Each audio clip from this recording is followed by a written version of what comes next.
శ్రీమాత్రే నమః. శ్రీ లలితా సహస్రనామంలోని 923వ నామము దక్షిణ దక్షిణారాధ్య.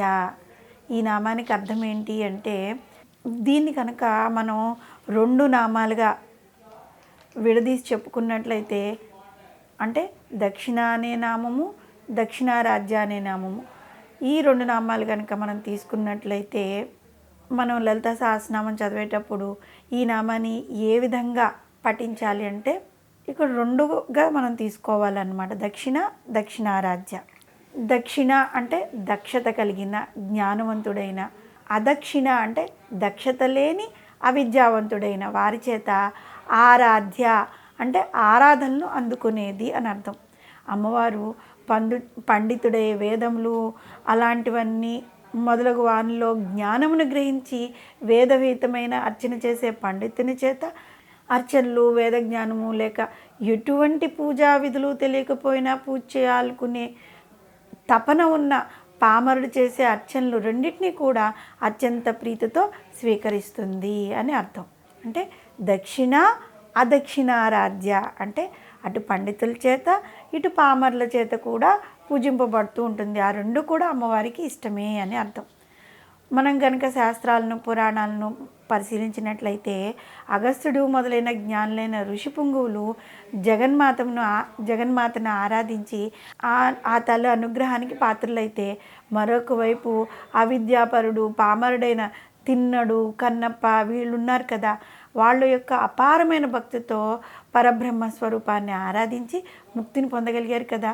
వేదాలను క్షుణ్ణంగా అధ్యయనం చేసి వేదాల్లో నిర్దేశింపబడిన యజ్ఞయాగాదులను పండితులు పరమేశ్వరి ప్రీతి కొరకు ఆచరిస్తూ ఉంటే, కేవలం పత్రాలు పుష్పాలతో సామాన్యమైన పూజలను ఆచరించిన వారు కూడా ఆ జగన్మాత యొక్క అనుగ్రహానికి పాత్రలవుతారు. ఇక దక్షిణ అనే శబ్దానికి యజ్ఞయాగాది క్రతువులు నిర్వహించిన తర్వాత ఆ కార్యములను వేదముల్లో వివరించిన విధంగా నిర్వహించినందుకు కృతజ్ఞతగా అక్కడికి వచ్చిన ఋత్విక్కులకు తాంబూలంగా సమర్పించే ద్రవ్యము అని కూడా అర్థం ఉందన్నమాట. ఈ దక్షిణ సమర్పణతోనే యజ్ఞం అనే క్రతువు పూర్తవుతుంది. యజ్ఞం చేసిన వారికి యజ్ఞఫలం దక్కుతుంది. ఆ దక్షిణయే జగన్మాత యొక్క స్వరూపము. ఇక గృహాల్లో మనం చేసే పూజల్లో కూడా తాంబూలం సమర్పణలో ఇస్తూ ఉంటాం కదా, దక్షిణ ఉంచడం ఒక ఆచారంగా ఉంది. మన శక్తివంతమైన శరీరం యొక్క 3 ప్రధాన నాడులు ఇడ, పింగళ మరియు సుషుమ్న. ఈ నాడులు మూలాధార చక్రం నుంచి ఉద్భవించి వెన్నుముక పైకి ప్రయాణిస్తూ ఉంటుంది కదా. దక్షిణము అంటే కుడివైపు అని అర్థం, అదక్షిణము అంటే ఎడమవైపు అని అర్థం.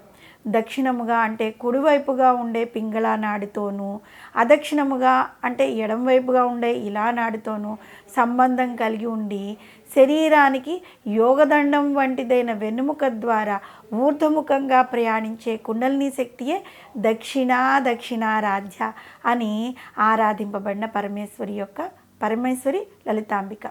మరొక అర్థం ప్రకారము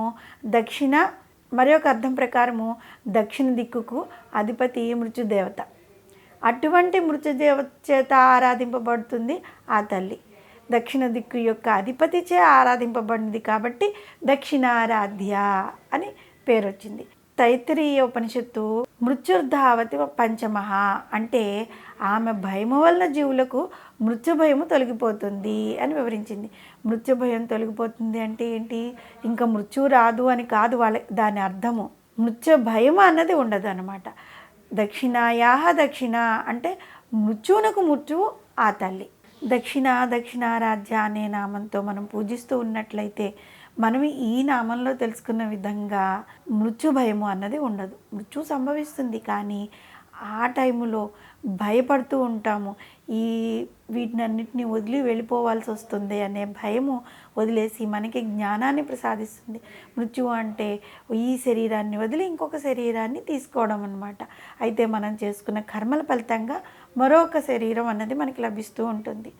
అయితే దేనికి భయం అన్నది లేకుండా మనం చేసుకునే పుణ్యకర్మల ఫలితంగా అమ్మవారిని మోక్షముని ప్రసాదించమని వేడుకుంటాం కాబట్టి ఆ తల్లి ఆ సమయంలో మన దగ్గరుండి మనకి ధైర్యాన్ని ప్రసాదిస్తుంది. శ్రీమాత్రే నమః.